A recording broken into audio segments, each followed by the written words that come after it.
It's a phrase that Christian singles often hear. Wait, God is preparing the right person for you.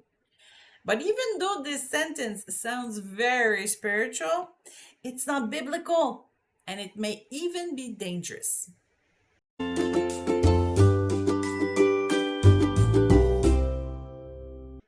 The first problem with this beautiful thought is the idea of waiting. When we tell singles to wait, we do not encourage them to take essential steps to meet a potential match.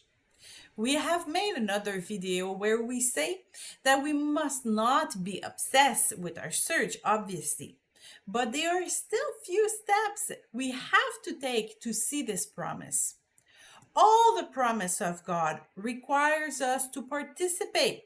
We are co-workers regarding the work of God after all. 1 Corinthians 3:9. The second problem with this sentence is that it causes Christians to reject everything that is not perfect. When they encounter a potential partner and challenges arise, Christians tend to withdraw too quickly from the relationship. They shrug and say, well, that was not the one God had prepared for me. If so many Christians are still single, it is often because they are not ready to sacrifice for someone else. We must not change the heart of our personality for a relationship to work, but often it is pure pride that leads Christians to break up while they're dating. This sentence also often leads single to doubt the person they are dating. She's good, but maybe God has someone even better for me. This fear of missing the one prepared by God causes singles to not persevere in their relationship. This doubt is also based on an incorrect vision of marriage. When Christians think this way, it is because they place their own need first. They look for the person who will best meet their needs, while we should look for the person we want to serve for the rest of our lives.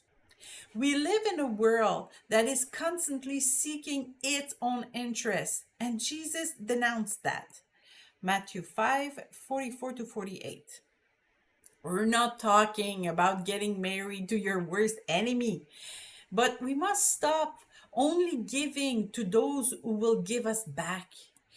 If we call ourselves Christians or followers of Christ, our relationship should not be broken because the partner started to look at their own needs instead of looking to each other's happiness. Finally, this sentence also implies that there is only one compatible person, which is false. The idea of soulmate is very romantic, but it is derived from a myth, a Greek philosophy that has nothing to do with the Bible.